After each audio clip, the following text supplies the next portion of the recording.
Alright, here we got another problem.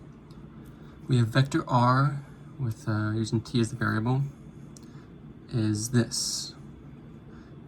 First little term is 1/3 times t cubed, second term is t squared, third term is 2t.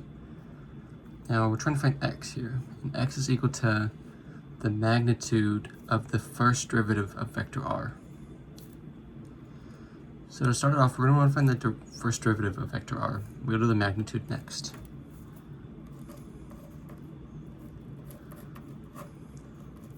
The first derivative of vector r is just going to be all the insides, like derived, derivatived, I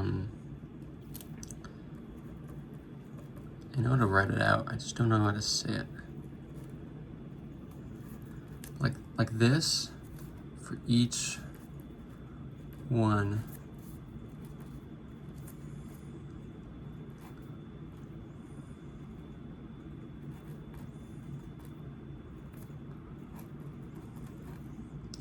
If you get where I'm going.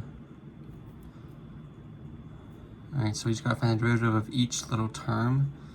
First one, and just derivative is you multiply the exponent down and subtract it by 1. So that leaves you with t squared. Since 3 times 1/3 is 0, or 3 times 1/3 is 1, and 3 minus 1 is 2, so we're just left with t squared. And the derivative of t squared, well, it's just 2t. Bring the exponent down, subtract it by 1. And the third one, it's just going to be 2. Again, bringing the exponent down of 1, and then negative, or subtracting by 1. 1 minus 1 is 0, so it kind of just takes the t away, and we're left with 2. Alright, and now we gotta look for the magnitude of this. So this is what the first derivative of vector r is. Now, we gotta look for the magnitude.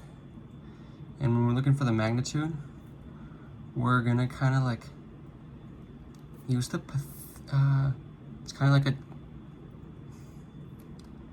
maybe it's Pythagoras, I don't know. But it's kind of just the first term squared plus the second term squared plus the third term squared. Oh, it's like a 3D Pythagoras. Like, you know how like Pythagoras is just like triangles? This is like a 3-dimensional triangle, like using the z-axis. And first term is t squared, second term is 2t, third term is 2. So now we just kind of multiply this out. T squared squared is t to the 4th plus 4t squared plus 4. And if you gaze at it for a bit, you could see that you could whittle this down into t squared plus 2 all squared. Those are the same things. You could like spread it out, multiply it, and you'll get the same result. Yeah, and these squares and square root cancel out, so we're just left with t squared plus 2.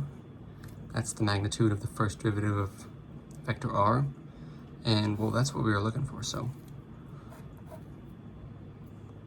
x is equal to t squared plus 2, and that is the final answer. Shaboom.